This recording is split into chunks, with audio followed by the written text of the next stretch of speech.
y bienvenidísimos a un nuevo video. El día de hoy con un nuevo caso misterioso. Debo decir que es muy interesante. Lo tenía anotado para hacerlo hace mucho tiempo, pero pues hasta ahora se me dio por fin poderlo realizar. Y es bastante curioso porque hay un dicho muy famoso que sale a partir de este caso. No sé si han visto o les han dicho por ahí alguna vez: más perdido que el hijo de Lindbergh. Y bueno, vamos a hablar de ese caso en particular. Pero bueno, antes de comenzar, no olviden seguirme en todas mis redes sociales. Saben que tengo 1000 millones de redes. Síganme también en Twitch, donde nos vemos más seguido. Y suscríbanse a este canal y activen la campana de notificaciones para que les avise cuando subo video. Pero bueno, ahora sí, sin más que decir, comencemos.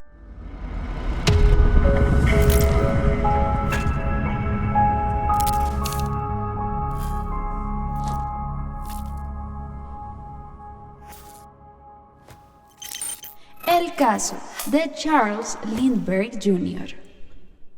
Bueno, varias personas hablando de este caso, pero voy a contextualizarlos sobre una persona muy importante en él y la razón por la cual este caso fue tan mediático. Primero voy a hablarles de Charles August Lindbergh, quien fue un aviador e ingeniero estadounidense. Él adquirió una fama muy importante en su vida, pues se convirtió en el primer piloto en la historia de la humanidad en cruzar el océano Atlántico en un viaje desde Nueva York hasta París en avión. Esto fue un vuelo sin escalas y en solitario, dándole un gran reconocimiento en su vida. Charles fue una persona que desde 1922 abandonó sus estudios en ingeniería mecánica por perseguir su sueño de volar aviones, y es el 1 de abril de 1922 donde él realiza su primer vuelo. Y fue así cuando eventualmente vuela en el avión llamado Spirit of St. Louis, o el Espíritu de San Luis, que seguramente muchos de ustedes lo han escuchado en la historia, que se convierte en este avión que pues es el primero en cruzar el Atlántico. Tras un vuelo de 33 horas y 32 minutos, aterriza en París, y esto es un acontecimiento muy importante. Más de 100,000 personas lo estaban esperando cuando se bajase del avión para reconocer su labor. A partir de ahí, él recorrió en ese avión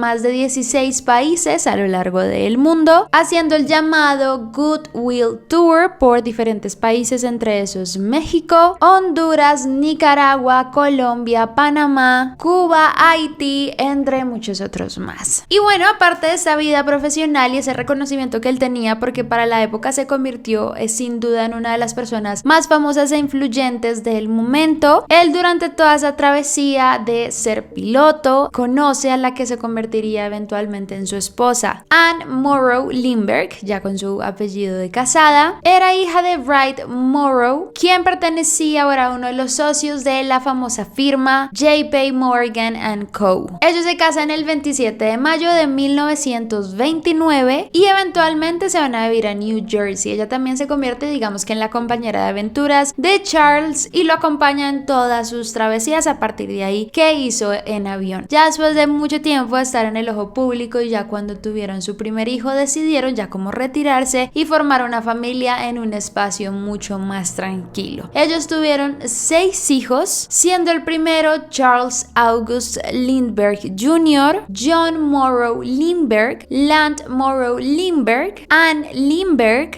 Scott Lindbergh y Reeve Lindbergh. Pero bueno, no nos vamos a centrar en ellos, sino solo en su primogénito Charles Lindbergh Jr., del cual esta historia completa gira alrededor de él. Ellos tienen a Charles Lindbergh Jr. por esa época en 1931, y pues se convierte en su primogénito. Es como la adoración de ellos. Obviamente se pasan mucho tiempo con él y todo lo velan por su beneficio. Sin embargo, aquí vamos a hablar ya de los hechos de este caso para comenzar a entrar en materia. Era el 1 de marzo de 1932. La familia Lindbergh se encontraba ese día en Amwell, New Jersey, pero su hogar principal, el que habitaban normalmente, no estaba ubicado ahí. Ellos tenían ahí como una casa donde iban en ocasiones para estar tranquilos, pero todo esto ocurre ahí en Amwell. La enfermera que ellos tenían a cargo, llamada Betty Cow, lleva a dormir a Charles en la noche. Para ese momento Charles tenía 20 meses de edad, era un bebé muy pequeño, ni siquiera tenía los 2 años aún, y ella lo lleva a dormir a su cuna, como lo hacía con normalidad.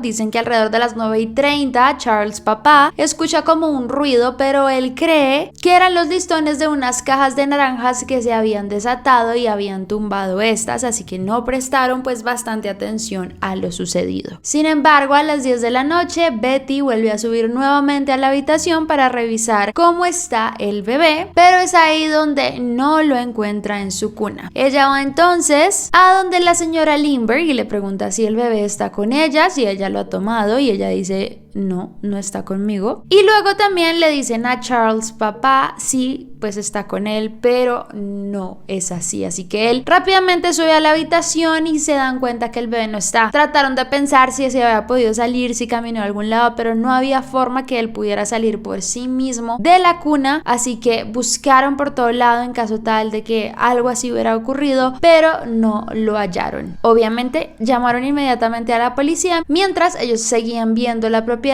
a ver si lo encontraban. Lo único que vieron fue una escalera rota bajando de la ventana del bebé y encontraron un sobre blanco con una nota justo en la ventana. Encontraron también algunas huellas en el lodo debajo de la habitación del bebé y la manta ahí cerca también. Claramente, como ya les comenté, Charles en ese momento era figura pública, era bastante reconocido, así que la policía no tardó casi nada en llegar a la casa para ver qué estaba ocurriendo. Pero también realizaron su respectiva búsqueda y no encontraron nada en ese momento, solo se llevaron algunas pruebas como las que ya les comenté, pero no encontraron tampoco huellas o algo que pudiera pues dictar quién había podido llevarse a Charles. Cuando ya leyeron la nota de rescate que le habían mandado, esta decía: estimado señor, tenga $50,000 listos, 25,000 en billetes de 20, 15,000 en billetes de 10 y 10,000 en billetes de 5. Después de 2 a 4 días le informaremos dónde debe entregar el dinero. Le advertimos no hacer público este hecho ni avisar a la policía, pues el niño está bajo nuestra custodia. Las indicaciones se le mandarán por cartas con firma. También esta carta tenía un símbolo muy particular, que eran unos círculos donde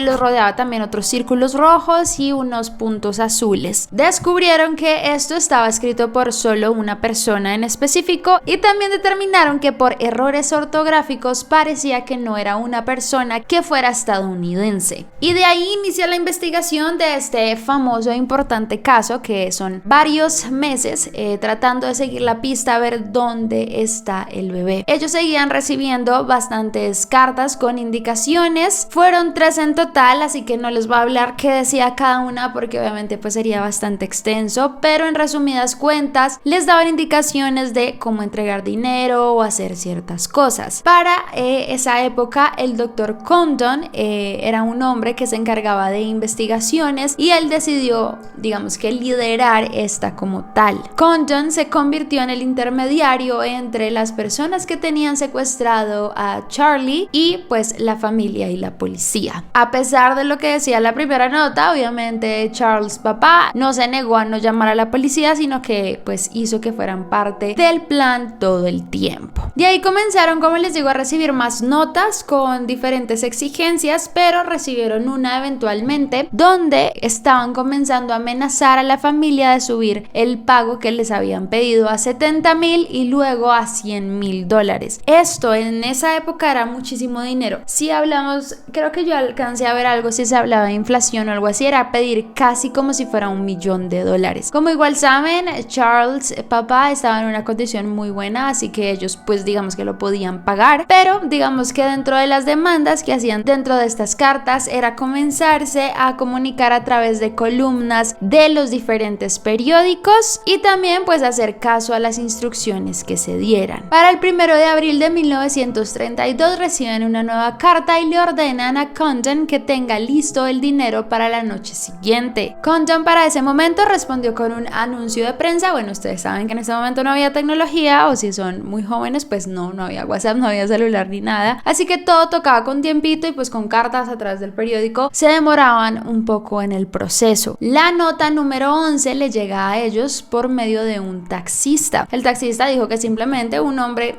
que él no conocía, le dijo que llevara esa nota al lugar que le indicó, que era ese, y también le daba indicaciones esa nota para seguir una ruta y encontrar otras notas más para eventualmente encontrarse y entregar el dinero. Tras estas primeras notas que llegaron y cuando los taxistas comenzaron a recibir notas para enviárselas a la familia, ellos tuvieron que hablar como testigos a la policía para crear un posible boceto de cómo se vería esta persona. Sale a la luz este boceto que se convertiría en la búsqueda principal de alguien que se vea muy similar, pues así es el que habían visto los taxistas y que incluso habían personas que decían que pues sabían cómo se veía alguien que se veía muy parecido a cómo se veían en ese boceto en las cercanías de la casa. En una de estas peticiones ellos llevaron el dinero y se lo entregaron a una persona con la que se tenían que encontrar ese día, pero digamos que esto sí fue un acto bastante inteligente por parte de Charles y las personas que lo estaban ayudando en el caso, y es que ellos imprimieron un dinero en específico para este rescate. La forma de imprimir este dinero en específico ayudaba a que el dinero tuviera unos números seriales que podían ser traqueados eventualmente de quien los usara, así que se sabría que esa persona o era o tuvo alguna relación con la persona pues que realizó el secuestro. Cuando ellos entregaron el dinero quedaron con la promesa de que le iban a dar el bebé al otro día o que iban a tener al menos una prueba de que estaba vivo, y al siguiente día ellos recibieron la pijama que el bebé tenía ese día. La familia pudo comprobar que efectivamente sí era, así que esto dio como un respiro dentro de la investigación y ayudó a que se moviera adelante y ellos pudieran dar el resto del dinero que faltaba. Esto también porque ellos estaban recibiendo muchísimas llamadas y muchísima información de personas con intenciones no muy buenas que pues solo querían,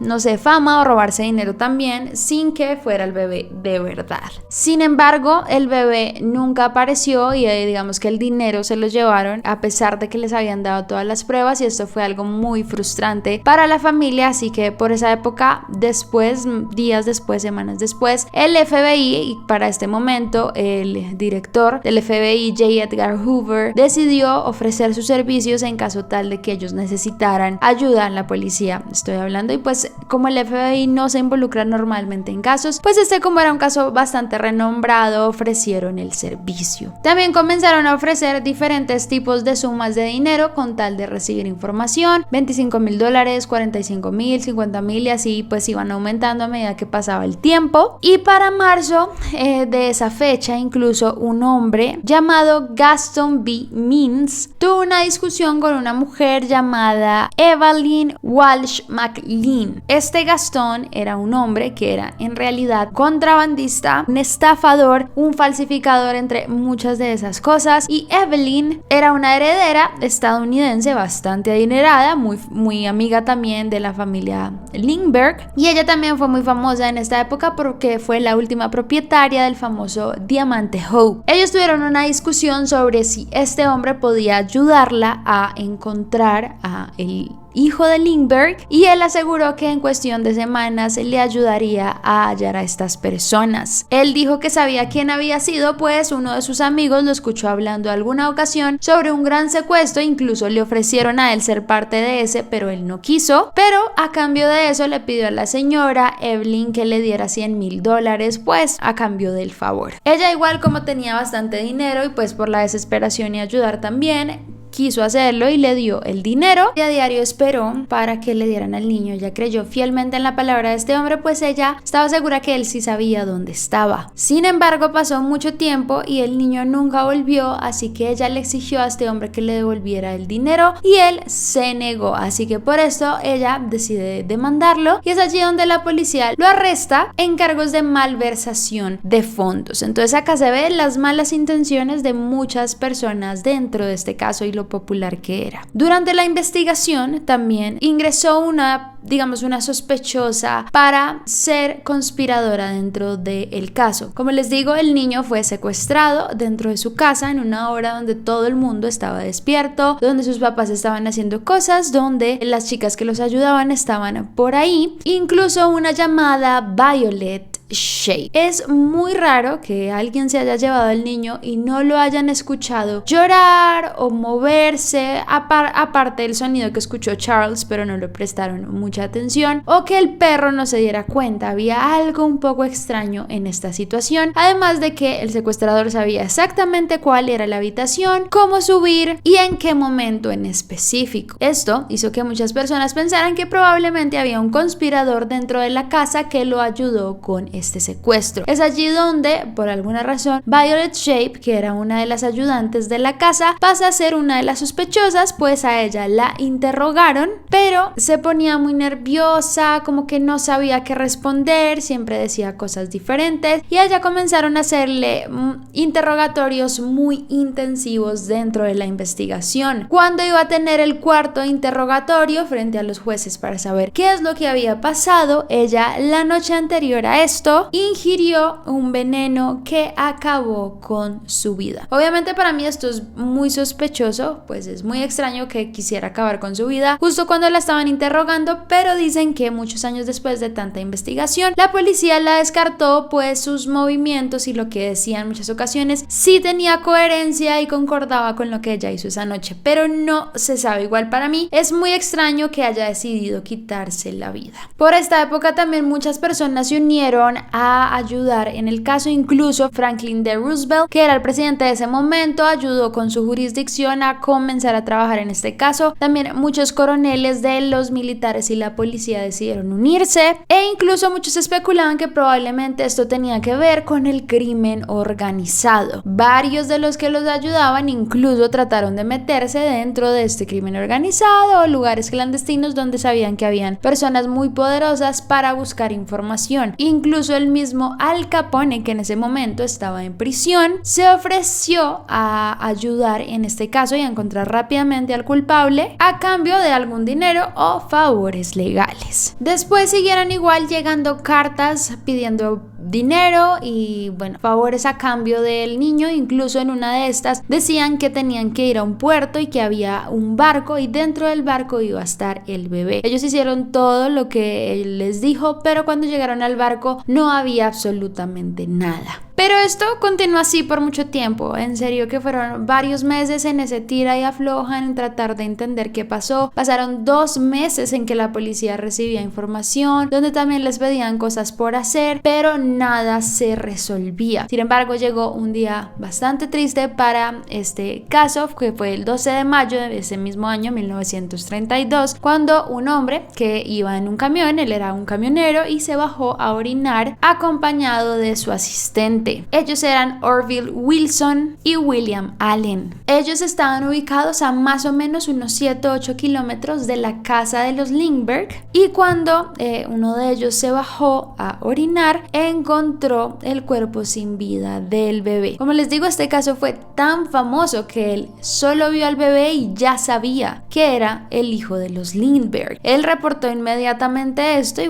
llegó la policía a ver qué había ocurrido. Lo curioso de este caso es que el bebé estaba en muy avanzada descomposición, su cuerpo por completo, tenía varias heridas y como aberturas porque decían que probablemente ya animales carroñeros pues lo habían mordido, y también tenía un hoyo en su cráneo como un golpe. Además no tenía los deditos del pie derecho, pues probablemente que se los habían comido también los animales, así que fue algo bastante impactante porque este bebé llevaba muerto 2 meses aproximadamente. Entonces se dice que casi desde que a él lo secuestraron, el bebé murió. Hay una gran teoría que dice que como la escalera se encontró rota, probablemente el secuestrador, mientras estaba bajando con el bebé, se cayó y el bebé también se cayó y probablemente incluso ahí mismo falleció, no supo qué hacer y se lo llevó rápidamente. Sin embargo, no hay explicaciones de por qué hubo un golpe en la cabeza. Hay personas que piensan que fueron los camioneros cuando lo vieron y lo golpearon con un palo y de pronto le abrieron el cráneo, pero hay otros que dicen que es evidente que fue un golpe con algún objeto contundente. Esto fue bastante frustrante, pues porque el secuestrador fue muy cínico y fue una persona malévola al estar pidiendo dinero aún sabiendo que el bebé ni siquiera estaba con vida. Así que esto, a pesar de que se resuelve de alguna forma, que se encuentra el cuerpo, que igual deciden hacer su funeral, lo decidieron cremar y hacer pues todo de manera muy correcta, la policía y pues la familia de Charles dijo: igual no importa que esto ya pues se haya resuelto, que se haya encontrado, vamos a encontrar al culpable de esto. Para algunas personas, uno de los sospechosos podía ser incluso el Dr. Condon, que se encargó de la investigación desde un primer momento, pues decían que él, como se comunicaba con la persona de las cartas, entre otras cosas, probablemente había tenido algo que ver, pero pues se logró comprobar que no era así y pues él sí estaba ayudando bastante en muchos de los avances del caso. Así que lo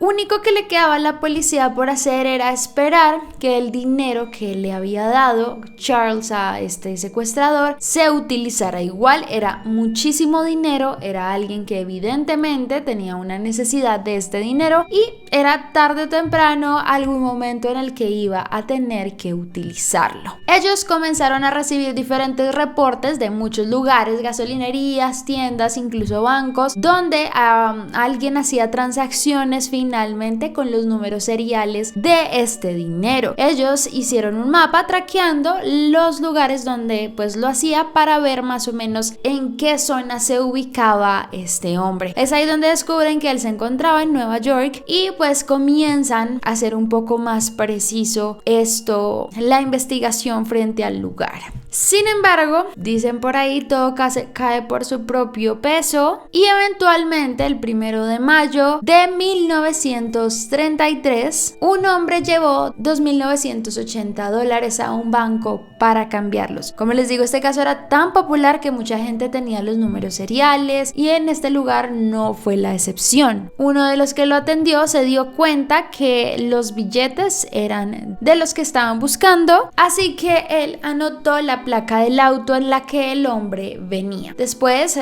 como que miró y si coincidían con los seriales, así que reportó finalmente a la policía y es allí pues donde inician toda esta investigación frente a quién pudo haber sido el culpable de los hechos. Hacen el respectivo track de la placa del carro que él había anotado, que era 4U1341NY, y es ahí donde descubren que este carro pertenecía a un hombre llamado Richard Hauptmann. Richard Hauptmann era un hombre de 35 años que era nativo de Sajona, en Alemania. Él tenía varios antecedentes penales ya por robo y había pasado cierto tiempo en prisión en Alemania. Este hombre se escapó de la prisión de Alemania para pasar por Polizón y llegar a Estados Unidos. En 1923 hizo ese primer viaje a bordo de un barco alemán. Sin embargo, cuando llegó lo descubrieron y lo deportaron. Sin embargo, 4 meses después él intentó volverlo a hacer y en noviembre de 1923 él logra entrar finalmente a la ciudad a través de un barco llamado George Washington. Él se casa en 1925 con una camarera llamada Anna Schoffer y tienen un hijo también tiempo después. Él tenía la ocupación de carpintero hasta que llegó el 1 de marzo de 1932 y ahí es donde coinciden muchas de las cosas que la policía ya tenía en mente, como les comentaba antes, que probablemente la persona que había escrito estas cartas no provenía de Estados Unidos por la ortografía e incluso sí habían llegado a la conclusión de que probablemente tenía nacionalidad alemana. Después compararon la letra de las cartas con la de él y todo coincidía, y también era muy curioso que él era carpintero y la escalera que él utilizó la había hecho él mismo. Hauptmann fue capturado y obviamente lo interrogaron día y noche para sacar información, pero él se negó a aceptar cualquier cargo. Él dijo que utilizó este dinero, pero este dinero no era de él. Él dijo que era de un amigo que era ex socio comercial de él llamado Isidore Fish. Sin embargo, Fish había muerto en el 34, poco tiempo después de haber regresado a Alemania. Él dijo que después de que se enteró de la muerte de Fish, él se quedó con varias de sus cosas, pues le debía bastante dinero, pero él no se había dado cuenta que en una de las cajas de zapatos que se había llevado había toda la cantidad de dinero que le encontraron. Él dijo que ni siquiera sabía que este era un dinero utilizado para un rescate y que no había tenido nada que ver. Sin embargo, la policía no creyó nada de esto. Como les digo, había mucha evidencia de que él era la persona, e incluso el mismo boceto que habían hecho con las imágenes de los taxistas es muy similar a cómo él se ve. Además de eso, en la casa del hombre se encontró ese mismo boceto que la policía había hecho. Encontraron unos escritos en una pared de la casa, una sección de madera utilizada en la escalera también fue encontrada dentro de esa casa, e incluso él había sido acusado por varios de los testigos de haber sido la persona que reclamaba el dinero. Y es así como se lleva a cabo el juicio en el Palacio de Justicia de Nueva Jersey, y él termina siendo acusado por homicidio capital. Este juicio fue tan mediático que se denominó el juicio del siglo. Todo el mundo quería ver, incluso todos querían estar ahí, había multitudes de personas queriendo entrar, se empujaban, se golpeaban para lograr ver qué estaba pasando, y fue un impacto muy grande en Estados Unidos. Habían varios testigos que declararon, incluso vecinos y amigos de él, que habían dicho que ellos veían que este hombre no tenía ningún tipo de trabajo, pero vivía perfectamente, así que esto coincidía con el hecho de que tenía la plata del rescate. La única persona también que dijo que él no había tenido nada que ver fue su propia esposa, que dijo que ella nunca había visto esa caja de zapatos en la casa. Después de 2 años de investigación, finalmente este hombre es acusado y declarado culpable en este juicio del siglo que se realizó del 2 de enero al 13 de febrero de 1935, y es allí donde es declarado culpable de asesinato en primer grado y es sentenciado a muerte. Sus abogados apelaron hasta el final, pero no lograron cambiar esta sentencia, e incluso el mismo Hauptmann se negó por completo a declararse culpable o a hablar con periódicos o a dar alguna confesión, porque él seguía diciendo que no había tenido nada que ver.